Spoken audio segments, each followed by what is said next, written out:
میرے نبی کریم علیہ الصلوۃ والسلام کی صفائی کا، نفاست کا، حضور کے حسن کا، ظاہری حسن کا جو اللہ نے دیا تھا، اس کا حال یہ ہے کہ رب فرماتا ہے والضحیٰ واللیل اذا سجا، محبوب تیرے چمکتے ہوئے چہرے کی بھی قسم ہو، اور جب اس کے گرد زلفیں چھا جاتی ہیں مجھے اس کی بھی قسم ہو۔ اور حضرت عبداللہ بن رواحہ نبی پاک کے صحابی ہیں، وہ فرماتے ہیں کہ حضور کوئی معجزہ نہ دکھاتے، نہ چاند توڑتے، نہ ڈوبا سورج موڑتے، نہ درختوں سے کلمہ پڑھواتے، کوئی معجزہ نہ دکھاتے، پھر بھی نبی پاک کا چہرہ اتنا خوبصورت تھا کہ لوگوں نے دیکھتے جانا تھا اور کلمہ پڑھتے جانا تھا۔ یہ حضور علیہ السلام کے ظاہری حسن کا حال تھا، لیکن اس کے باوجود اللہ کے محبوب آئینے کے سامنے کھڑے ہو کے کنگھی فرماتے تھے، تیل استعمال فرماتے تھے۔ اللہ کے محبوب علیہ السلام اپنے بالوں کے درمیان سے مانگ نکالتے تھے، آدھے بال ایک طرف ہوتے تھے، آدھے ایک طرف ہوتے تھے، اور صحابہ فرماتے ہیں کئی دفعہ حضور امامہ اتارتے تو ان بالوں کے بیچ جو خوشبو لگی ہوتی اس کا رنگ بھی ہم دیکھا کرتے۔ حضور صاف لباس پسند کرتے تھے۔ ایک شخص کو حضور نے دیکھا، اس نے میلے کچیلے کپڑے پہنے، تو حضور نے ٹھنڈی آہ بھری، فرمایا کاش یہ دھو کے کپڑے پہنتا۔ ایک شخص کو دیکھا بال بکھرے ہیں، کنگھی نہیں کی، تو حضور فرمانے لگے کاش یہ کنگھی کر لیتا۔ نفاست پسند آدمی پہ نا بوجھ بنتا ہے۔ جو آدمی، آپ کو پتہ ہے کہ امام شافعی تو فرماتے ہیں جمعے والے دن غسل کرنا واجب ہے، مت غسل نہ کرے تو جمعہ ہی نہیں ہوگا۔ اگرچہ ہمارے امام صاحب کے نزدیک سنت ہے۔ یہ سنت کب بنا؟ ایک دن نہ بہت سارے لوگ اپنے اپنے کام سے اٹھے مسجد میں آ گئے، مسجد نبوی میں۔ کوئی کسان تھا تو کھیت سے اٹھ کے آ گیا، کوئی مزدور تھا تو مزدوری سے اٹھ کے آ گیا۔ تو مسجد میں جب بہت سارے لوگ جمع ہوئے نا، تو بعض لوگوں کو دقت محسوس ہوئی، تو رسول کریم علیہ السلام نے فرمایا کتنا ہی اچھا ہو کہ تم جمعے والے دن نہا کے آیا کرو۔ بس وہ صحابہ کا مزاج ہمارے والا نہیں تھا کہ تفصیل بتائیں، حکمت بتائیں، ملے گا کیا، ثواب کتنا، نہ نہائے تو گناہ، یہ کوئی نہیں۔ حضور نے کہا کہ نہا کے آؤ تو کتنا ہی اچھا ہے۔ پھر کسی صحابی نے کبھی بھی بغیر غسل کیے جمعہ ادا ہی نہیں کیا، کسی نے بغیر غسل کے کبھی جمعہ ادا ہی نہیں کیا نا۔ اسلام بڑا خوبصورت دین ہے۔ حضور نے فرمایا جو کچا پیاز کھائے وہ مسجد نہ آئے، پہلے مسواک کرے، دانت صاف کرے، پھر آئے۔ نبی پاک صلی اللہ علیہ وسلم نے فرمایا جو کچی مولی کھائے مسجد نہ آئے۔ مولی کھانا جائز ہے، پیاز کھانا جائز ہے، لیکن منہ سے بدبو آتی ہے۔ نبی پاک علیہ السلام کا ظاہری حسن کیا بات ہے۔ میلاد مبارکہ میں نبی پاک علیہ السلام کی جو چیز بڑی کھل کے واضح ہوتی ہے وہ رسول اللہ کا حسن و جمال ہے۔ آپ کی والدہ سیدہ طیبہ طاہرہ حضرت سیدہ آمنہ رضی اللہ تعالیٰ، اماں جی کہتی ہیں کہ میرے محبوب جب میرے بطن اقدس میں آئے تو جو تکالیف عورتوں کو ہوتی ہے مجھے ان میں سے کوئی تکلیف بھی نہیں ہوئی، اور اماں جی کہتی ہیں مجھے کبھی کوئی ثقل، کوئی بوجھ محسوس نہیں ہوا، اور فرماتی ہیں کہ جو ولادت کے وقت لوگوں کو، عورتوں کو تکلیف ہوتی ہے مجھے وہ بھی نہیں ہوئی، اور فرماتی ہیں کہ نبی کریم علیہ السلام پیدا ہوئے تو ہمیں حضور علیہ السلام کی ناف کو کاٹنا نہیں پڑا، ناف بریدہ پیدا ہوئے، ختنہ شدہ پیدا ہوئے۔ آپ کو پتہ ہے عورتیں غسل دیتی ہیں بچے کو پیدا ہونے کے بعد، لیکن میرے محبوب نے سجدہ ہی کر لیا پیدا ہوتے ہی، امتی امتی کہتے ہوئے پیدا ہوئے۔ حق نے فرمایا کہ بخشا الصلاۃ والسلام، اور پہلے سجدے پر روز ازل سے درود۔ میرے امام فاضل بریلوی کا جو انداز تکلم ہے نا، اس کی بھی حد ہی کوئی حد ہی نہیں، کہاں تک ان کی محبت جاتی، کہنے لگے پہلے سجدے پہ روز ازل سے درود، یادگاری یہ امت پہ لاکھوں سلام، یادگاری یہ امت پہ لاکھوں سلام۔ بتائیے بغیر وضو کے، بغیر غسل کے سجدہ ہو جاتا ہے؟ تو حضور نے سجدہ کر کے بتایا کہ اللہ نے مجھے پاک صاف پیدا کیا ہے۔ نبی پاک صلی اللہ علیہ وسلم کی والدہ نے جب یہ باتیں ارشاد فرمائیں تو لوگوں نے پوچھا ان سے کہ اماں جی پھر آپ ایک جملے میں بتائیں کہ ماجرا سارا کیا تھا، آخر ایک ولادت تو ہوئی نا، آپ کے وجود اطہر سے ایک بچہ تو نکلا، تو یہ کیا تھا؟ تو سیدہ آمنہ فرمانے لگی خرج منی نور، بس میرے وجود سے ایک نور نکلا ہے، بس میرے وجود سے ایک، اور روشنی آتی جاتی ہے تو کسی کو تکلیف نہیں دیتی، ایک نور نکلا۔ میرے رسول کریم علیہ السلام کو ظاہری حسن بھی کمال دیا، اور پھر حضور کی نفاست پسندی، صفائی پسندی۔ نبی پاک جب بات کرتے تھے نا تو حضور کے دانتوں سے نور نکلتا تھا، اس کے باوجود حضور ہر وضو کے لیے مسواک کرتے۔ میں نے ہر نماز کے لیے نہیں کہا، میں اپنے لفظوں کا ذمہ دار ہوں۔ کس کے لیے بولے آپ حضرات؟ ہر وضو کے لیے، یعنی اگر نبی پاک نے وضو نماز کے لیے کیا تب بھی مسواک کی، اور اگر قرآن شریف کی تلاوت کے لیے کیا تو پھر بھی مسواک کی، کسی اور موقع کے لیے وضو فرمایا تو پھر بھی مسواک کی۔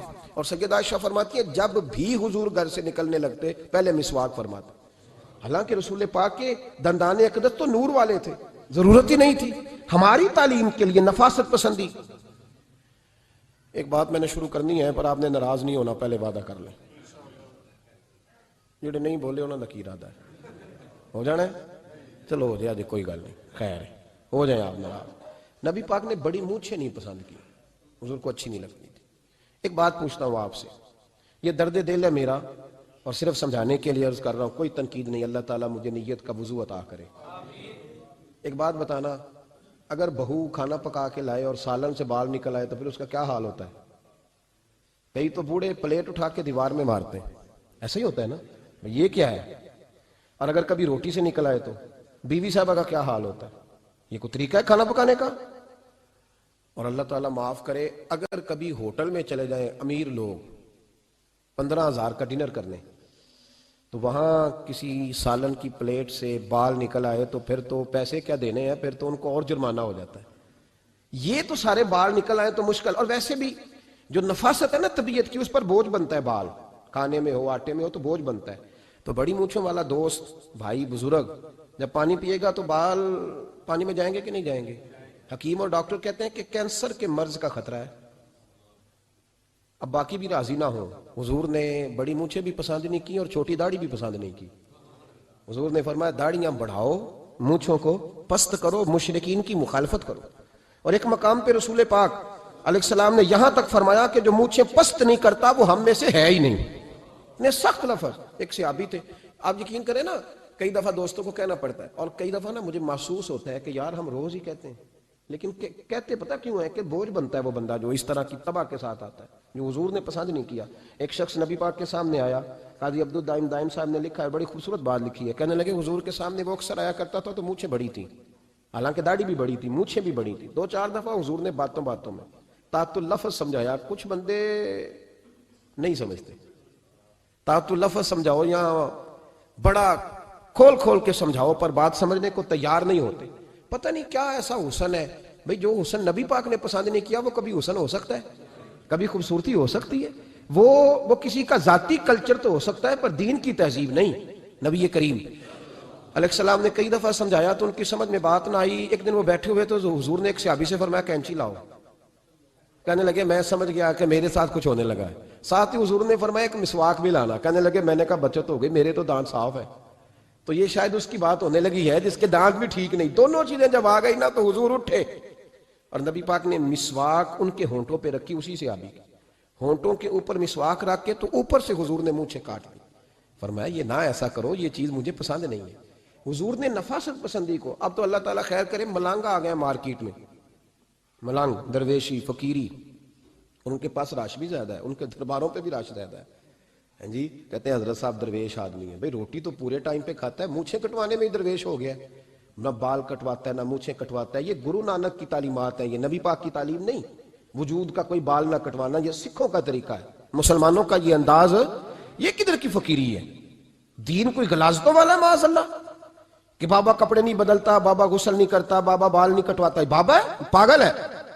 قطعی طور پر کوئی فقیری نہیں. فقیری صرف وہ ہے جو میرے نبی نے کیا ہے صلی اللہ تعالی. اس منبر پر بیٹھنا فقیری ہے چونکہ حضور ہر جمعے بیٹھا کرتے تھے. مصلی پہ نماز پڑھانا فقیری ہے چونکہ حضور ہر جمعے ہر 5 نمازوں کی حضور امامت فرماتے تھے. دین کی تبلیغ کرنا فقیری ہے جو میرے نبی پاک کیا کرتے. خلاف پیغمبر کسے راہ گزیر، وہ فقیری نہیں، وہ تماش بھی نہیں ہے، لوٹنے کا طریقہ ہے، اس کے علاوہ کوئی سٹائل نہیں. فقیری صرف وہ ہے جو رستہ میرے رسول پاک نے ہمیں عطا فرمایا، اس سے ہٹ کر کوئی فقر نہیں. میری بات کی سمجھ آ گئی آپ حضرات کو؟ نبی پاک علیہ السلام صاف لباس، اچھے کپڑے، اجلا انداز. اچھا، جو بات جہاں میں لے کے جانا چاہ رہا ہوں اس کو سمجھیں. ایک آدمی ظاہری طور پر بڑا خوبصورت ہو پر کپڑے میلے کچیلے پہنے، وہ بھی بندہ اچھا نہیں لگتا. ظاہری بھی حسن ہو، کپڑے بھی اس کے صاف ہوں، لیکن بولے سخت، باتیں ترش کرے، تلخ جملے بولے تو اس کی بھی ساری پرسنالٹی ڈیمیج ہو جاتی، ختم. بڑا اچھا آدمی تھا، بڑا نورانی چہرہ تھا، بڑی خوبصورتی تھی، بڑا صاف ستھرا تھا، بڑا پاکیزہ تھا، کپڑے بھی بڑے خوشبو والے پہنے ہوئے تھے، بڑے صاف ستھرے لباس میں ملبوس تھا.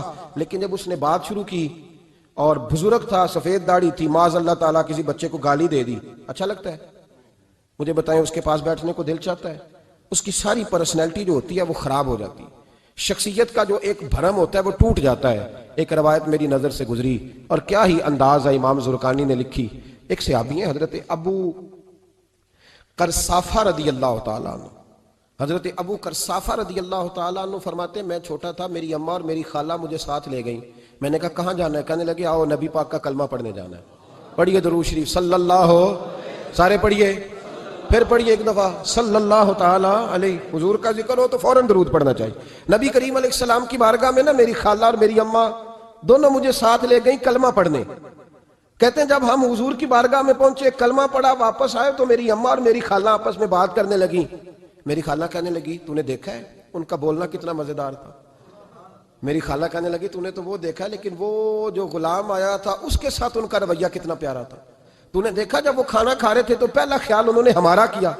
بار بار وہ ان کا ذکر کرتی، کہتے آپس میں حضور کی شانیں بیان کرتی، میری اماں بھی میری خالہ بھی۔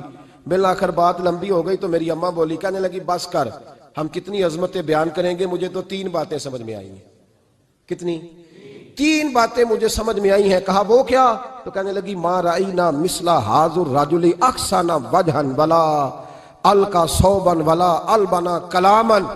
کہنے لگی مجھے تو 3 باتیں سمجھ میں آئی ہیں کہ نہ اتنا خوبصورت چہرے والا کوئی شخص دیکھا ہے، اور نہ اتنے صاف کپڑوں والا کو دیکھا ہے، اور نہ ہی اتنی میٹھی بولی بولنے والا کوئی دیکھا ہے۔ تینوں باتوں کی کمال ہے، ظاہری حسن بھی کمال، کپڑوں کی صفائی بھی کمال، اور رسول پاک کا بولنا بھی کمال، لب و لہجے میں مٹھاس بھی خوبصورتی والی۔ یہ اصل حسن ہے کہ ظاہراً بھی انسان بڑا منزہ ہو، باطناً بھی بڑا صاف ستھرا ہو۔ میرے رسول پاک علیہ السلام کا طریقہ مبارکہ پتہ کیا تھا؟ حضور صلی اللہ تعالیٰ علیہ وآلہ وسلم جب مسجد میں نماز پڑھ لیتے تو حضرت جعفہ رضی اللہ تعالیٰ عنہ فرماتے، بخاری کی حدیث ہے، فرماتے ہیں میں مدینہ شریف میں آیا تو حضور نماز پڑھ لیتے تو صحابہ نبی پاک کے پاس آتے اور حضور کا دست مبارک پکڑ کے پہلے چومتے پھر چہروں پہ ملتے، پہلے چومتے پھر چہروں پر۔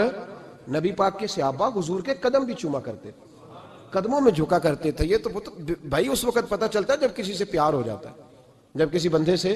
میں اکثر مثال دیا کرتا ہوں اکثر کہ کسی کا بچہ پیشاب کرے تو کہہ آتی ہے، الٹی آتی ہے، لیکن اپنا بچہ بالوں میں بھی کر دیتا ہے، پھر کوئی کہہ نہیں آتی چونکہ اپنا ہے نا، پیار ہو گیا نا۔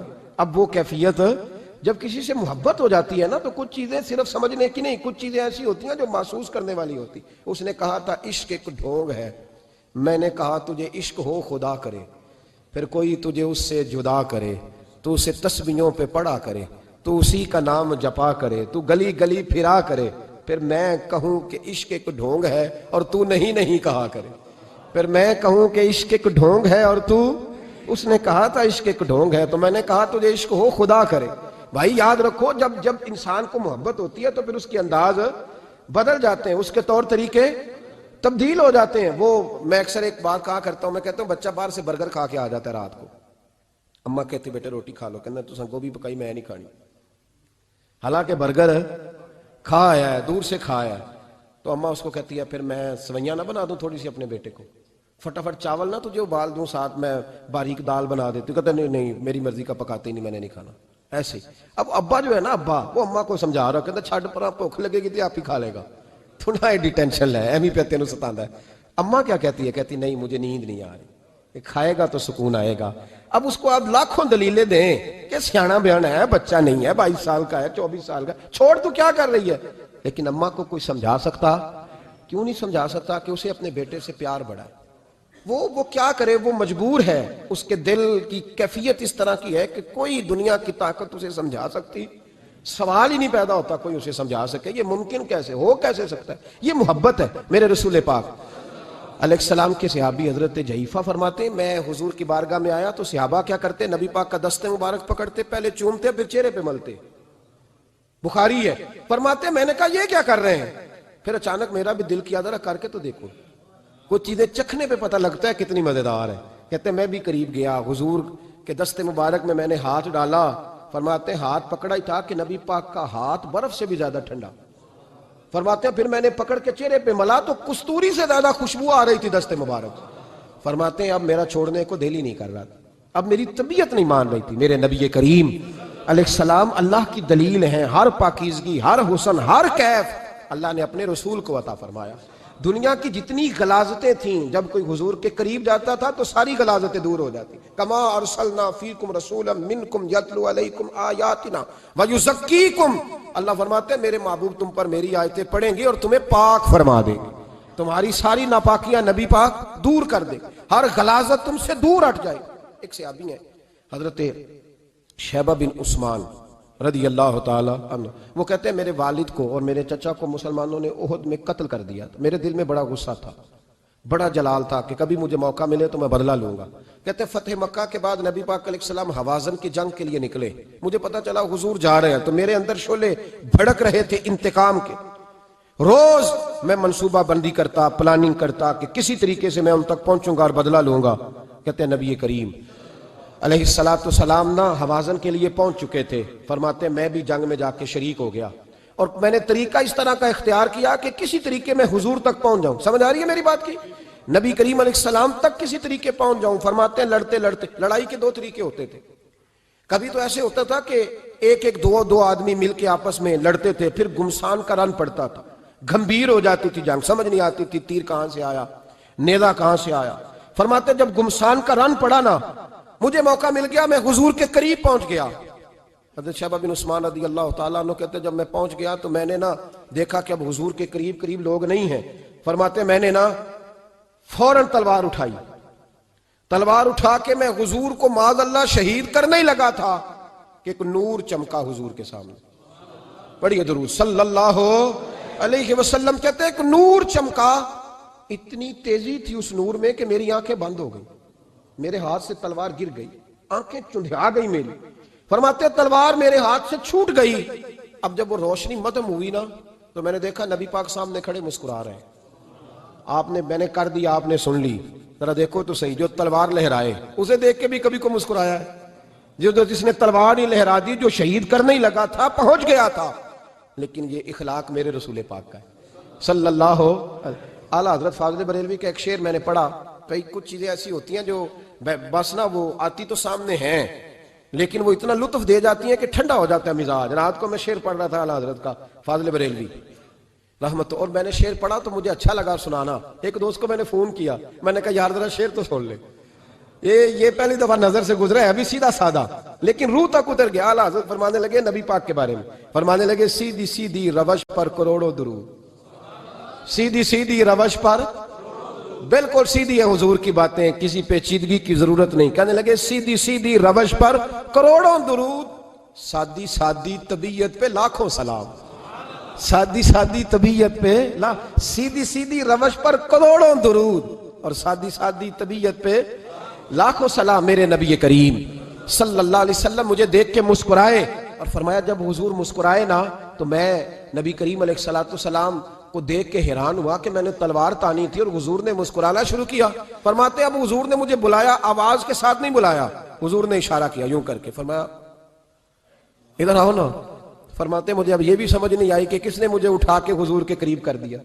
فرماتے میں نبی کریم کے قریب گیا تو حضور نے میرے دل پر 3 تھپکیاں دی، ایک تھپڑ ہوتا ہے ایک تھپکی ہوتی ہے، پتہ ہے نا فرق کا؟ ایک تھپڑ کو مارے تو جلال آتا ہے اور تھپکی دے تو پیار آتا ہے۔ کہتے ہیں حضور نے 3 تھپکیاں دی اور دی بھی میرے دل پر، ایک پھر 2 پھر 3۔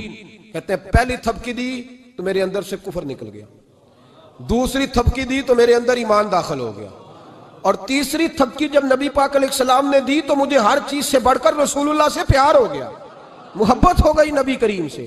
آپ فرماتے ہیں اب حضور نے نا فوراً میرے ہاتھ میں تلوار تھمائی، فرمایا پہلے تو ہمارے خلاف لڑ رہا تھا، تلوار پکڑ، اب ہماری طرف سے لڑ، تلوار پکڑ اور لڑ۔ آپ فرماتے ہیں میں اتنا لڑا کہ جو حضور کا دشمن سامنے آتا میں گلا کاٹ دیتا، جو آتا میں اس کے ٹکڑے کر دیتا۔ فرماتے ہیں پہلے میں باپ کا بدلہ لینے آیا تھا اور اب میرا یہ حال ہے کہ اگر میرا باپ بھی سامنے آئے گا تو میں اس کا بھی گلا کاٹ دوں گا، لیکن حضور کے قریب کسی کو جانے نہیں دوں گا۔ حضرت شیبہ بن عثمان کہتے ہیں جنگ ختم ہو گئی، حضور خیمے میں گئے، میں بھی گیا، اب نبی پاک لوگوں سے باتیں کر رہے ہیں، حضور لوگوں سے باتیں کر رہے ہیں، میں ایک کونے میں بیٹھا سوچ رہا ہوں کہ میں تو بدلہ لینے آیا تھا، یہ میرے ساتھ ہوا کیا؟ حضور لوگوں سے باتیں کرتے جا رہے ہیں، میں سوچتا جا رہا ہوں کہ میں تو انتقام لینے آیا، یہ کیا معاملہ ہوا؟ کہتے ہیں محبوب نے اچانک میری طرف نظر اٹھائی اور فرمانے لگے شیبہ ایک ارادہ تو نے کیا تھا جو غلط تھا، اور ایک ارادہ میرے رب نے کیا ہے اور تیرے اوپر فضل فرما دیا ہے۔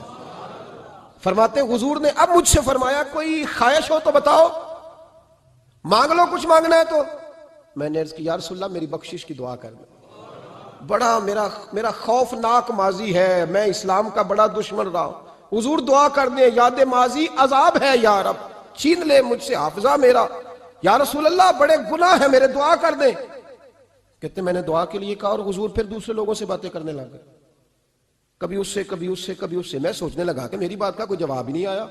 جب تو 3 بار میں نے سوچا تو میرے کریم نے پھر توجہ میری جانب کی اور فرمایا تو نے بخشش کی دعا کا کہا تھا، میں نے سن لیا ہے، رب کریم نے تیری بخشش فرما دی ہے، اللہ نے تجھے بخش دیا ہے، تیری خطائیں رب کریم نے معاف کر دی۔ نبی پاک کے دست مبارک کی برکت، رسول پاک۔ ایک صحابی تھے حضرت فرقد ان کا نام تھا رضی اللہ تعالی۔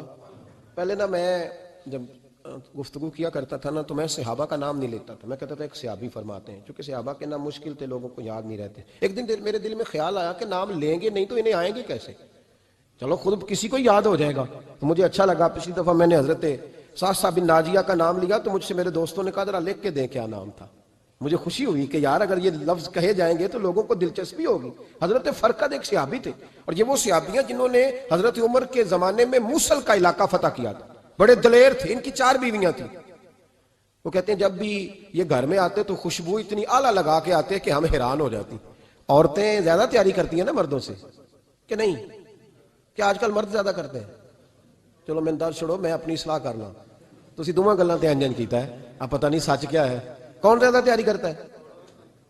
چلو بیٹھے جو مرد نے، ویسے میرے پاس جو اخباری تراشے ہیں ان میں یہ لکھا ہے کہ آج کل مردوں کے میک اپ پہ زیادہ خرچ آنے لگا ہے، یہ تحقیقی رپورٹ ہے۔ اور پاکستان میں سب سے زیادہ جو اخراجات ہیں وہ میک اپ کے سامان کے ہیں۔ پہلے لڑکیاں بیوٹی پارلر جاتی تھی، اب لڑکے بھی جاتے ہیں۔ پہلے صرف دلہن جاتی تھی، اب سارا خاندان جاتا ہے۔ اللہ تعالیٰ معاف کرے۔ اس کے باوجود بڑی غربت ہے ملک میں، پریشانی بھی بڑی ہے، اس کے علاوہ ہمیں غریبوں کا درد ہے، اس کے باوجود ہم لوگوں کی مدد کرنا چاہتے ہیں۔ پتہ نہیں کیا ترجمہ کیا ہم نے غریب پروری کا، کیا معنی بنایا، اللہ ہی بہتر جانتا ہے کہ وہ چیزیں جن کی بالکل حاجت نہیں، بالکل ضرورت نہیں، ان پر لاکھوں لٹا کے کہتے ہیں وہ دیکھو بیچارے کو روٹی نہیں مل رہی۔ تو بھائی آپ مہربانی کرتے خالی کنگھی کر لیتے، باقی پیسے غریب کو دے دیتے۔ لیکن چلے معیار ہے نا ہمارا اپنا معیار ہے، اس پر میں جاتا نہیں، بات نہیں کرتا۔ نبی کریم علیہ الصلوۃ والسلام کے صحابی ان کی ازواج کہتی ہیں کہ اب عورتیں زیادہ تیاری کیا کرتی تھیں، لیکن وہ جب گھر آتے نا تو اتنی خوشبو لگاتے، کہتی ہم چاروں مل کے کوشش کرنے لگی، ڈھونڈنے لگی کہ وہ خوشبو کا پتہ کریں جو یہ لگاتا ہے۔ ہم نے بازار سارے تلاش کر لیے۔ عرب کے اندر آج بھی خوشبو کا بڑا شوق ہے اور بڑی مہنگی خوشبو ملتی ہے، کبھی آپ بازار جائیں، کہتی ساری خوشبوئیں لگا لی، تھک گئیں۔ ایک دن چاروں سوتنے مل کے بیٹھی، کہنے لگی ہم نہیں اس کا مقابلہ کر سکتے، آج پوچھ ہی لے کہاں سے خوشبو لگاتا ہے، پوچھ ہی لیتے ہیں، چلو بات ہی ختم ہو جائے، پوچھ لیں۔ یہ ہم جتنی مرضی آلہ لگائیں، جب یہ آ جاتا ہے نا، کچھ لوگ میرے محفل ہوتے ہیں، جہاں آ جاتے ہیں وہاں چھا جاتے ہیں، تو یہ جب آتے ہیں تو چھا ہی جاتے ہیں۔ کیا کریں، اس طرح کا میرے محفل ہے، کیا کریں اس کا؟ فرمانے لگی ایک دن چاروں سوتنوں نے مل کے ان کو بٹھا لیا، کہنے لگی بتاؤ تو صحیح خوشبو کون سی لگاتے ہو؟ کہنے لگے کوئی بھی نہیں، کبھی لگائی نہیں، آج تک نہیں لگائی۔ تو کہتے ہیں بیویاں کہنے لگی صحابہ تو غلط بیانی نہیں کرتے، پر آپ کیا بات کر رہے ہیں، یہ کیسے ہو سکتا ہے کہ آپ آتے ہیں تو ہم حیران ہو جاتی ہیں۔ فرمانے لگے جس دن کی تم لگی ہوئی ہو نا میری خوشبو کا مقابلہ کر دے، مجھے پہلے دن کا پتہ ہے۔ تو میں نے کہا چلو زور لگا ہی لیں، دیکھ ہی لیتے ہیں کہاں تک بات جاتی ہے تمہارے پاس، جتنا زور لگا لو۔ بہرحال میں اللہ کی قسم اٹھا کے کہتا ہوں کبھی نہیں لگائی۔ تو بیویاں کہنے لگی پھر بتا تو صحیح، تو ایک دلیر آدمی ہے، اور جو دلیر لوگ ہوتے ہیں وہ خوشبوؤں کے اور کپڑوں کے اور ان چیزوں میں زیادہ وقت نہیں لگاتے، ان کے تو مشن اور طرح کے ہوتے ہیں۔ آپ تو مجاہد قسم کے آدمی ہیں، پر ہر وقت خوشبو آتی ہے۔ تو حضرت فرقد رو پڑے، کہنے لگے بیمار ہو گیا تھا، لاچار ہو گیا تھا، حکیموں طبیبوں نے انکار کر دیا، وجود پر میرے آبلے نکل آئے، پھنسیاں بن گئی، ان میں پیپ بھر گئی، بیٹھ نہیں سکتا تھا، اٹھ نہیں سکتا تھا۔ جب تھک گیا نا تو دروازہ رسول پہ چلا گیا، جب تھک گیا طبیبوں کا تھکایا ستایا حضور کی بارگاہ میں، کہا محبوبہ دیکھے تو صحیح میرا کیا حال ہے۔ حضور ذرا دیکھ کے، چل نہیں سکتا، سو نہیں سکتا، بیٹھ نہیں سکتا، تیرے علاوہ غم کسے بتاؤں؟ کہتے ہیں حضور نے فرمایا 70 ڈھانپ لے، باقی سارے کپڑے اتار دے۔ 70 ڈھانپ لے، کہتے ہیں ٹخنوں سے لے کر ناف تک میں نے 70 ڈھانپ لی، باقی سارے کپڑے اتارے۔ حضور کیا کریں گے؟ فرماتے ہیں نبی پاک نے دست مبارک اٹھایا، برف سے ٹھنڈا، کستوری سے زیادہ مہکنے والا، فرماتے ہیں پورے وجود پر میرے حضور نے دست مبارک ایک دفعہ لگا دیا، اب جدھر جدھر سے گزرتا ہوں ساری دنیا خوشبو سے بھر جاتی ہے۔ یہ نبی پاک کا دیا ہوا نور ہے، یہ حضور کی عطا کردہ شفا ہے، یہ رسول پاک کے حسن کی خیرات ہے۔ ایک شاعر نے ایک فکرہ کا کمال کر دی، کہنے لگا ظلمت کو ان کے نور نے کافور کر دیا، جس پر پڑی نظر اسے بھی نور کر دیا۔ رسول پاک علیہ السلام کے دست خیر میں وہ برکات تھی۔ حسن کی دو قسمیں ہوتی ہیں، ایک حسن ہوتا ہے ملمہ سازی والا، بیوٹی پارلر والا، ایک حسن ہوتا ہے باطن کا۔ بچے پتہ کیوں خوبصورت ہوتے ہیں؟ اس پر علماء مناطقہ نے بحث کی ہے، محدثین نے لکھا ہے۔ بچہ گدھے کا بھی ہو تو پیارا لگتا ہے، چھوٹا بچہ اگر اس کا رنگ بہت گورا نہ بھی ہونا، صرف چھوٹا ہو، وہ پیارا لگتا ہے، اس میں ایک جاذبیت ہوتی ہے۔ اس پر ہمارے مفسرین نے، محدثین نے، علماء مناطقہ نے ایک بحث کی ہے۔ وہ کہتے ہیں اصل بات یہ ہے کہ بچے جھوٹ نہیں بولتے، بددیانتی نہیں کرتے، دھوکہ نہیں کرتے۔ یہ جو اندر کی عیاریاں ہوتی ہیں نا، چہرہ بھی خطرناک کر دیتی ہیں، اور جب اندر حسن ہوتا ہے تو باہر بھی حسن ہی ہوتا ہے۔ بچے میں کوئی مکاری عیاری نہیں ہوتی، فساد نہیں ہوتا، نیت میں فطور نہیں ہوتا، کسی کو لوٹنے کا ارادہ نہیں، کسی کو شیشے میں اتارنے کا پروگرام نہیں بتاتا۔ بچہ چرب زبان نہیں ہوتا، اس کو طریقہ نہیں ہوتا، وہ لوگوں کو قائل کرنے کے ہر وقت دوڑتا نہیں، الٹی سیدھی گیمیں نہیں چلاتا، کیونکہ اندر حسن ہوتا ہے تو وہ حسن اس کے چہرے پر معصومیت بن کے آتا ہے۔ سمجھ آ رہی ہے میری بات کی؟ اس کی دلیل میرے رسول پاک علیہ السلام نے بخاری میں فرمایا اللہ کا ولی وہ ہے جس کا چہرہ دیکھو تو اللہ یاد آ جائے۔ اب یہاں یہ نہیں فرمایا گورا چٹا ہو، خوبصورت ہو، بس اس کے چہرے میں معصومیت ہوتی ہے، وہ سچا ہوتا ہے، وہ کھرا ہوتا ہے، اس کا حسن چہرے پہ آتا ہے۔ میرے رسول کریم علیہ السلام کا جو حسن تھا نا، وہ اندر کی صداقت کی روشنی تھی، وہ اندر کے کیف کا نور تھا جو حضور کے چہرے پر عیاں ہوتا تھا۔ اس لیے نبی پاک کا چہرہ جو تھا وہ آنکھیں چدھیاتا نہیں تھا، بلکہ آنکھوں کو اچھا لگتا تھا۔ شاہ عبد الرحیم صاحب محدث دہلوی شاہ ولی اللہ صاحب کے والد ہیں، اور ہمارے بر صغیر پاک و ہند میں جتنے بھی مسالک ہیں یہ سارے شاہ ولی اللہ صاحب کے شاگرد بنتے ہیں۔ وہ کہتے ہیں میرے ابا جی نے خواب دیکھا اور خواب میں انہیں رسول اللہ کا دیدار نصیب ہوا۔ تو نبی کریم علیہ السلام کی بارگاہ میں شاہ ولی اللہ صاحب کے ابا جی کہنے لگے حضور ایک بات بڑی اڑ گئی ہے میرے دل میں، بڑی، تو کتابوں سے جواب نہیں ملا، آج رب کریم نے موقع دیا ہے اس سوال کا جواب۔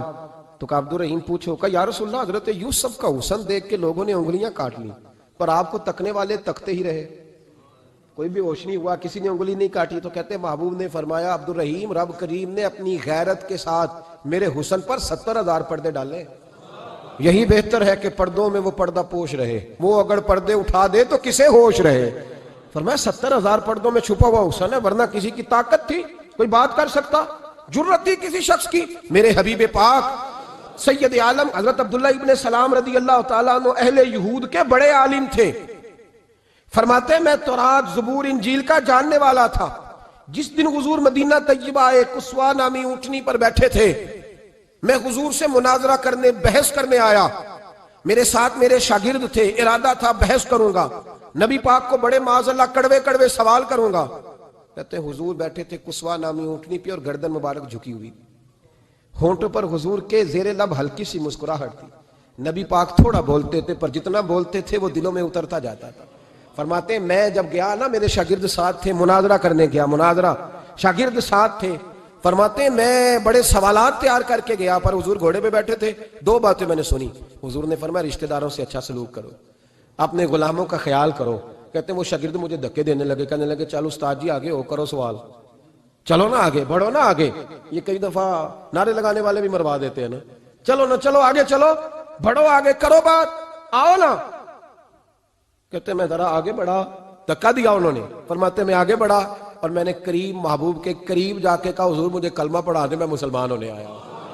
یعنی عام آدمی تو قائل ہو جاتا ہے عالم اور تورات زبور انجیل کا جاننے والا، حضور کلمہ پڑھائیں۔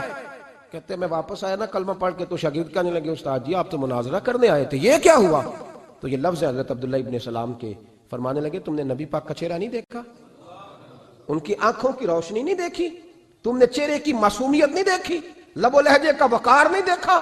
کتنے دنوں کے تھکے ماندے آج وہ مدینے پہنچے، پر ان کے لب و لہجے میں کوئی اکتاہٹ، کوئی تھکاوٹ، کوئی لفظوں میں جھول تم نے دیکھا ہے؟ فرمانے لگے جس کا اس طرح کا چہرہ ہوتا ہے وہ جھوٹا نہیں سچا ہوا کرتا ہے۔ میرے نبی پاک علیہ السلام کے غلام حضرت طارق بن عبداللہ رضی اللہ تعالیٰ عنہ فرماتے ہیں کلمہ پڑھنے سے پہلے ایک دفعہ ہمارا سارا قبیلہ تجارت کے لیے نکلا تھا، اور اس وقت منظر یہ ہوتا تھا کہ ہم اپنی عورتوں کو بھی ساتھ لے جاتے تھے، 6 مہینے سفر کرنا ہوتا تھا، اونٹ گھوڑے ہم بیچا کرتے تھے، عورتیں بھی ساتھ رہتی، کھاتے بھی پکاتے بھی۔ کہتے ہیں ایک سفر سے ہم واپس آ رہے تھے تو مدینے کے باہر صحرا میں ہم نے پڑاؤ کیا، اکیلے رسول پاک صلی اللہ، پھر ایک دفعہ پڑھیے گا، ایک دفعہ پھر کہیے گا صلی اللہ تعالی علیہ وسلم. کہتے ہیں نبی پاک تنے تنہا اکیلے حضور نہ سیر کرتے کرتے کرتے کرتے ہمارے قافلے کے پاس سے گزرے, خیمے لگے تھے, پڑاؤ کیا, محبوب تشریف لے آئے. کہتے ہیں حضور سید عالم صلی اللہ تعالی وسلم تشریف لائے. کوئی قبیلے میں سے, قافلے میں سے حضور کو جانتا نہیں تھا. ایک سرخ رنگ کا اونٹ تھا ہمارے سردار کا جو بکنے سے رہ گیا تھا, بڑا خوبصورت. کہتے ہیں نبی پاک کو پسند آ گیا. حضور پوچھنے لگے تم کون ہو؟ کہا جی مسافر ہے. کہاں سے آئے ہو؟ فلاں جگہ سے آئے ہیں. کس لیے آئے ہو؟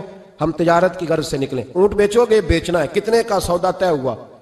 اس نے کہا اتنے لینے, حضور نے کہا اتنے دینے ہیں. بات طے ہو گئی. کہتے ہیں لگام حضور نے پکڑی اور فرمانے لگے وہ سامنے میرا شہر ہے جس کا نام مدینہ, وہ میرا شہر ہے. میں ابھی مدینے جاتا ہوں, اپنے غلام کو بھیجتا ہوں اور تمہیں آ کے نہ قیمت دے جاتا ہے. محبوب گھوڑے کی لگام تھا, اونٹ کی لگام تھا, میں نکیل تھا, میں اونٹ تھا سرخ رنگ کا. حضور لے کے جب نکلے نا, تھوڑا سا چند قدم آگے گئے تو ان میں سے ایک شخص بولا, کہنے لگا سردار آپ سیانے لوگ ہیں, سمجھدار ہیں. اس شخص کا نام پوچھا آپ نے, قبیلہ پوچھا ہے, ایڈریس کا پتہ ہے, پتہ ہے کہاں رہتا ہے, اتنا قیمتی اونٹ دے دیا. سردار بھی کہنے لگا, سارے کہنے لگے یار ان کی باتوں میں اتنی لذت تھی, ان کے گفتار و رفتار اتنی باوقار تھی, مزیدار تھی کہ ہوش ہی کوئی نہیں رہا. بھئی ہم پرانے تاجر ہیں, کبھی اس طرح کا سودا کیا ہی نہیں جس طرح کا آج ہو گیا. اوہو واقعی کچھ نہیں یاد رہا, کوئی سمجھ نہیں آئی. وہ ابھی نظر آ رہے, ایک آدمی دوڑ کے جاؤ, دوڑ کے اور جا کر کے نا ان سے کہو, بڑی جائز بات ہے, وہ ناراض بھی نہیں ہوں گے. ان سے ایک شخص کہو کہ بھئی اونٹ دے جاؤ, پیسے لے آنا اور اپنا مال لے جانا, دوڑ کے جاؤ. ایک شخص دوڑنے لگا تو سردار کی بیوی خیمے کے اندر تھی, پردے کے پیچھے سے بولی, کہنے لگی خبردار کوئی پیچھے نہ جائے, اگر پیسے مل گئے تو ٹھیک ہے, نہ ملے تو میں دے دوں گی, کوئی پیچھے نہ, کوئی نہ جائے پیچھے. سردار کہنے لگا تو جانتی ہے؟ کہنے لگی نہیں. کہا گارنٹی کیوں دے رہی ہے؟ تو کہنے لگی تم نے ان کا چہرہ نہیں دیکھا, تم تو سودے کر رہے تھے, میں پردے کے پیچھے سے دیکھ رہی تھی. پیر مہر علی شاہ صاحب کو کسی نے کہا تھا نبی پاک کا حلیہ بیان کریں, بتائیں حضور کے کان مبارک کیسے تھے, آنکھیں کیسی تھی, ناک مبارک کیسی تھی, بینی مبارک کیسی تھی. تو پیر مہر علی شاہ صاحب کہنے لگے کوئی مثل نہیں ڈھولن دی. کہنے لگے مجھ سے نہیں بیان ہوتا حضور کا حلیہ, کوئی مثل نہیں ڈھولن دی. تو چپ کر مہر علی, ایتھے جا نہیں ہوں بولن دی, بس کر, تو بیان کر سکتا ہے, اتنی طاقت. اعلیٰ حضرت نے کہا لم یاتی نذیرک فی ناظرن مثلے تو نشد, پیدا جانا. کہا حضور مثال تو تب آپ کی بنے گی نا, کوئی آپ کی طرح کا پیدا تو ہوگا, تب بھی مثال بنے گی, تو جب ہوا ہی نہیں تو مثال کیسے بنے گی. کہنے لگی کوئی نہ جائے, نہ پیسے آئے تو میں دے دوں گی. میں تو پردے کے پیچھے سے دیکھ رہی تھی, ان کے چہرے کا وقار دیکھا, ان کی آنکھوں کی روشنی دیکھی, ان کے لفظوں کا حسن دیکھا. تم 50 باتیں کرتے تھے, وہ ایک جواب دیتے تھے اور گنے چنے لفظ بولتے تھے. ان کی سادگی کا وقار دیکھا, جانے دو, نہ پیسے آئے تو میں دوں گی. کہتے ہیں حضور گئے, تھوڑی دیر کے بعد ایک کالے رنگ کا حبشی غلام آیا, پیسے بھی پکڑے اور اپنی چادر میں نا کھجورے باندھ کے تو پیچھے ڈالی ہوئی. اور دیہاتی لوگ پیچھے نہیں ڈال لیتے, کھجورے ڈال کے پیچھے. کہتے ہیں وہ آئے اور ان کے آنے کا انداز بھی بڑا نرالا تھا. کہتے ہیں وہ جھومتے جھومتے اللہ کا ذکر کرتے, اللہ الصمد کرتے پہنچ گئے اور آگے کہنے لگے تم سے میرے نبی نے اونٹ خریدا ہے؟ تم سے؟ کہا ہم سے خریدا ہے. کہنے لگے یہ تمہارے پیسے, اور پھر چادر کھول کے صحرا پہ بچھا دی. کہنے لگے یہ تمہارے پیسے اور کھجورے کھاؤ, میرے نبی نے تحفہ بھیجا ہے, کھاؤ حضور نے تحفہ بھیجا ہے. تو وہ سردار کی بیوی اوٹ ہٹا کے کہنے لگی, اور کالے رنگ کے حبشی غلام انہیں کھجوریں کھلا, اور مجھے اس عزت والی ماں کا نام بتا جس کے گھر میں ایسا لال پیدا ہوا. انہیں کھجوریں کھلا, اور مجھے اس عظمت والے باپ کا نام بتا جس کے گھر میں ایسا پھول کھلا ہے. وہ قبیلہ تو بتا تو صحیح, وہ کون تھے. 2 گھڑیاں رکے ہیں پر خوشبو ہی پھیل گئی ہے, رنگ ہی بدل گیا, تار کوئی مثل نہ ڈھولن دی. تو چپ کر مہر علی, ایتھے جا نہیں ہوں بولن دی. حضرت طارق بن عبداللہ کہتے ہیں جناب بلال فرمانے لگے وہی تو اللہ کے آخری رسول ہے, وہی تو خاتم المرسلین ہیں, وہی تو ہیں جنہیں اللہ نے ساری انسانیت کے لیے نمونہ عمل بنایا. کہتے ہیں ہم اونٹ بیچنے گئے تھے پر سارے کا سارا قبیلہ ہی مسلمان ہو گیا. نبی پاک کی حضور کے ظاہری حسن کے تذکرے ہماری اولادوں کو آنے چاہیے. ایک شعر مرحوم اعظم چشتی نے کہا تھا, کمال کر دی. کہنے لگے سمجھا نہیں ہنوز میرا عشق بے ثبات, تو کائنات حسن ہے یا حسن کائنات. میں آج تک سمجھ نہیں سکا, سمجھا نہیں ہنوز میرا عشق بے ثبات, تو کائنات حسن ہے یا حسن کائنات. بھائیو وہ سارے طریقے اپناؤ جو رسول پاک نے عطا فرمائے.